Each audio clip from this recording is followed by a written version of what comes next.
Forget everything you think you know about Steven Seagal.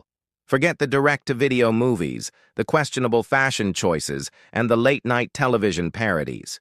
Erase the image of the stoic, ponytailed action star delivering lines with the emotional range of a granite countertop. I want you to hold on to just one image. A man, utterly calm, sitting in a dimly lit restaurant, facing down the most powerful and ruthless criminal organization in America. This isn't a scene from Above the Law or Under Siege. This is the story of the day Steven Seagal, the real man, not the movie character, stared into the abyss of the New York Mafia and made the abyss blink first. This is the story of how he allegedly made an entire crew of seasoned Gambino family mobsters not just back down, but run away with their tails between their legs, their reputation shattered by a man they tragically, fatally underestimated. To understand the sheer audacity of this moment, you have to understand the world in which it happened. The late 1990s and early 2000s were a strange time. The glory days of the indestructible 80s action hero were fading. Stallone and Schwarzenegger were trying to reinvent themselves. But Seagal had carved a unique niche. He wasn't just an actor playing a tough guy. He sold himself as the genuine article. He was a 7th Dan black belt in Aikido, one of the first Westerners to operate a dojo in Japan. His mystique was his brand. His movements on screen weren't just choreographed fights. They were presented as deadly, efficient, and rooted in a deep, almost spiritual martial philosophy. His on-screen persona was that of an untouchable, a man whose placid exterior hid a coiled serpent of lethal force. The public ate it up, but in the backrooms of Hollywood, whispers and eye rolls were common. Was he for real, or was it all just a masterfully crafted illusion? The Gambino Crime Family decided they wanted to find out. Our story begins not with a bang, but with a partnership. Steven Seagal's producing partner was a man named Julius Jules Nasso. Together, they were a powerhouse. From 1990 to 2000, they churned out a string of highly profitable action films. Marked for Death, Out for Justice, Under Siege 2, Dark Territory, The Glimmer Man, Fire Down Below. These weren't Oscar contenders, but they were money-making machines. They had a formula, and it worked. Seagal was the face, the talent, the martial arts messiah. Nasso was the engine room, the producer who made the deals and kept the wheels turning. They were making millions upon millions of dollars. And in New York, when you make that kind of money, especially in industries with deep historical ties to organized crime like the film business, you inevitably attract attention. The kind of attention that doesn't send a friendly letter. The kind of attention that shows up at your door with cold eyes and a proposition you can't refuse. Jules Nasso, it turned out, had friends. Or rather, he had associates. His childhood connections allegedly led back to the very top of the Gambino Crime Family, one of the infamous 5 families of the New York Mafia. At the time, the family was under the control of Peter Gotti, brother of the infamous Teflon Don, John Gotti. The family was feeling the pressure from federal prosecutors, but their street-level power, their capacity for intimidation and violence, was as potent as ever. They were a machine built on 2 things, earning and fear, and they saw the Seagal-Nasso partnership as a new, glittering revenue stream. They believed they were owed a piece of the action. They called it a tax, a protection fee, a tribute. Call it what you will, it was extortion, pure and simple. According to later court testimonies and FBI wiretaps, the Gambinos started putting the squeeze on. The demand was simple and brutal, $150,000 for every single movie Seagal made. Not from Nasso, from Seagal himself. The message was clear. Your partner's connections have now become your problem. You are now working for us. Imagine the scene. You're Steven Seagal. You've built an empire on the image of being an unshakable force of nature. You've faced down armies of stuntmen on movie sets. You've cultivated an aura of genuine real-world danger. And now, You have actual gangsters, men whose hands are stained with real blood, telling you that your career now belongs to them. For most people in Hollywood, this is the nightmare scenario. You pay. You shut up. You call your lawyer who tells you to pay and shut up. You don't mess with the mob. It's the #1 rule. It's a rule that has kept people alive for decades. But Steven Seagal was not most people. This is where the story pivots from a typical Hollywood extortion tale into something legendary, something that belongs in the whispered folklore of the underworld. The demands continued. The pressure mounted. Meetings were arranged. Seagal, for a time, was seemingly playing along, or at least not giving a direct no. The mobsters grew bolder. They felt they had him. He was just another Hollywood type, soft and scared behind the on-screen bravado. They decided it was time to close the deal, to look him in the eye and make him understand the new reality. This brings us to the confrontation, the event that federal prosecutors would later describe in court, pieced together from informant testimony and wiretap transcripts. The Gambinos, led by Capo Anthony Sonny Ciccone, arranged a sit-down with Seagal at a well-known Italian restaurant in Brooklyn, New York. This wasn't a friendly dinner. This was a power play. It was on their turf. They chose the location, the time, the attendees. The air would have been thick with unspoken menace. These were not actors playing roles. These were men who had built careers on violence and intimidation. Men who had ordered hits, broken bones, and ruined lives without a second thought. They probably saw Seagal walk in, the movie star in their world, and smirk to each other. They thought they were about to fleece a sheep. They were about to learn they had just invited a wolf to dinner. Picture the scene. A private room or a secluded back table, the clinking of cutlery, the low murmur of other diners in the background, completely oblivious to the drama unfolding.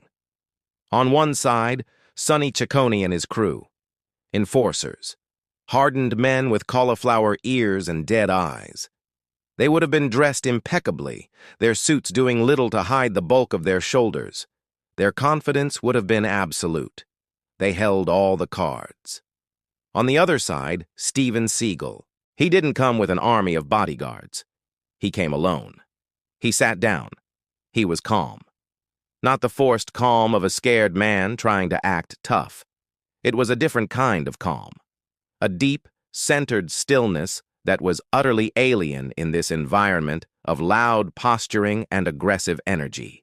The conversation, as recounted later, started simply enough.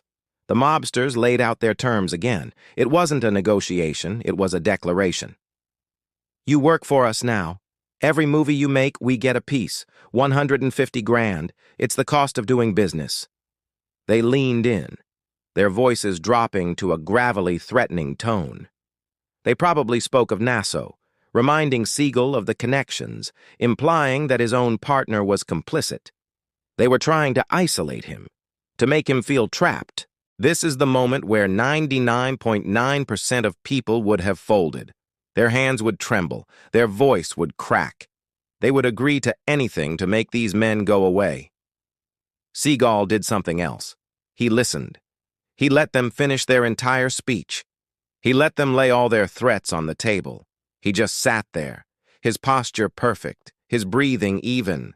He looked each man in the eye, not with aggression, but with an unnerving level of assessment, as if he were studying a piece of meat. When they were done, the air hung heavy with expectation. They expected fear, compliance, a negotiation of terms. Instead, Seagal spoke. His voice was not loud. It was quiet, measured, and devoid of any emotion. According to the stories that circulated in the underworld and later emerged in court filings, he said something to the effect of, "You seem to have me confused with someone who is intimidated by you." The temperature in the room dropped 10 degrees.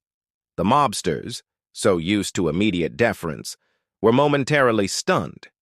Who was this actor talking to them like this? They likely responded with more explicit threats. One of the enforcers probably stood up, trying to use his physical presence to intimidate. He might have placed his hands on the table, leaning over Seagal. "You don't understand," he might have growled. We're not asking. And this is the moment that separates fact from legend, the moment that turned a crime story into a piece of folklore. What happened next wasn't a movie fight. There were no flying kicks, no broken tables, no elaborate choreography. It was something faster, quieter, and infinitely more terrifying. As the enforcer loomed over him, Seagal moved. It wasn't a punch. It was a fluid, almost invisible motion. He stood up, not aggressively, but with a serene grace. In the same motion, using the principles of Aikido that he had mastered over decades, he controlled the enforcer's center of gravity. He might have used a simple wrist lock, a Nikkyo or a Sankyo, techniques designed not to break bones, but to inflict excruciating, unbearable pain through joint manipulation, using the attacker's own strength and momentum against them. The enforcer, a man who had likely been in 100 street fights and bar brawls, suddenly found himself helpless. His body was contorted in a way it wasn't supposed to go. A wave of pure white-hot agony shot up his arm. He would have dropped to his knees, a strangled gasp escaping his lips. He was completely neutralized before he even understood what had happened. There was no struggle. There was just a cause and an immediate, debilitating effect. Seagal had not raised his voice. He had not broken a sweat. He simply applied a principle. He held the man there for a second, the enforcer's face pale with shock and pain. Then he released him, pushing him back into his chair. He then turned his gaze back to the capo, Sonny Ciccone, and the other mobsters, who were frozen in a state of utter disbelief. Their primary weapon, physical intimidation, had just been rendered completely and embarrassingly useless. Their toughest guy was now whimpering in his seat, clutching his arm, and the man who did it looked like he had just been meditating. Seagal then allegedly delivered the final devastating blow, and it wasn't a physical one. He looked at the remaining men, his eyes as cold and hard as river stones, and he said again in that eerily calm voice, "I don't pay protection. I'm the one you should be paying for protection from me. Now you and your friends are going to get up, you're going to walk out of this restaurant, and you are never going to bother me again. Do you understand?" The psychological impact of that moment cannot be overstated. These men lived in a world where strength was everything. Their entire identity was built on being the predators, the sharks. In the space of 10 seconds, Steven Seagal had flipped the entire dynamic. He hadn't just beaten their enforcer, he had humiliated him. He had shown them that their brand of violence was crude, clumsy, and ineffective against his. He had demonstrated a level of skill and fearlessness that they had never encountered. He wasn't a Hollywood actor. He was something else entirely. He was the monster that other monsters are afraid of. What happened next was the run part of the story. They didn't literally sprint out of the door screaming. It was something far more damning to their reputation. They were silent. They exchanged shocked, uncertain glances. Their authority was gone. Their aura of invincibility was shattered. Sonny Ciccone, the capo, the man in charge, reportedly just nodded. They gathered their whimpering, defeated man, and they left. They walked out of that restaurant, not as predators, but as prey that had been lucky to escape. They ran away psychologically. Their entire power structure, which was based on the belief that they were the toughest guys in any room, had been dismantled by one man's absolute refusal to be a victim. The story doesn't end there. The Gambinos were furious and humiliated, but they were also, for the first time, perhaps a little afraid. Their attempts to extort Seagal did not stop, but they became more cautious. The incident, however, had set in motion a chain of events. Seagal, realizing the mortal danger he was in, didn't just hire more bodyguards, he went to the FBI. This is arguably the most courageous part of the entire story. In a world where omerta, the code of silence, is absolute, Steven Seagal, the Hollywood superstar, agreed to cooperate with federal law enforcement. He agreed to testify against the Gambino crime family in open court. The FBI had already been building a case against them, and Seagal's testimony was the linchpin. In March 2003, Steven Seagal, dressed in a custom-made Asian-style jacket, took the stand in the federal trial of Peter Gotti and 16 other Gambino members and associates. The courtroom was spellbound. He calmly recounted the threats. He described the meetings. He told the jury how Anthony "Sonny" Ciccone had told him, "If you would have said the wrong thing, they would have killed you." He explained the mob's attempts to take over his career. His testimony, combined with hours of damning FBI wiretap evidence, was devastating. The defense attorneys tried to paint him as a liar, a Hollywood eccentric who made up stories. But his story was too detailed, too consistent, and it corroborated everything the FBI had already gathered. The result? The Gambino crew, including Peter Gotti and Anthony Ciccone, were convicted on a slew of charges, including extortion.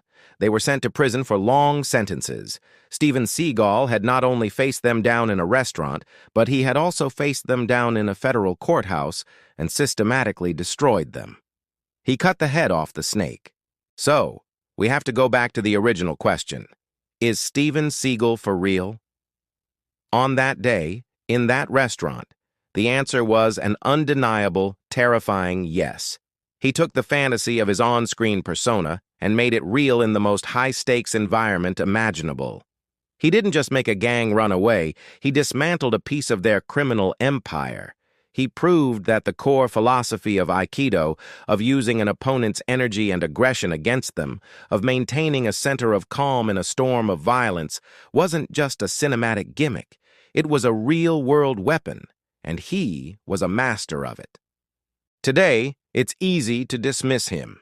His modern output doesn't reflect the lightning in a bottle he captured in his prime, but this story recontextualizes everything.